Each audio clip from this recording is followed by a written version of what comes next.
constantly slammed this way.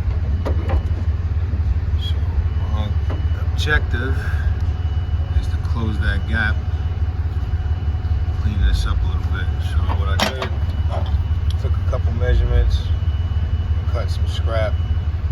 I'm not really worried about that because I'm going to trim that off, but I'm going to try to fill in this gap here.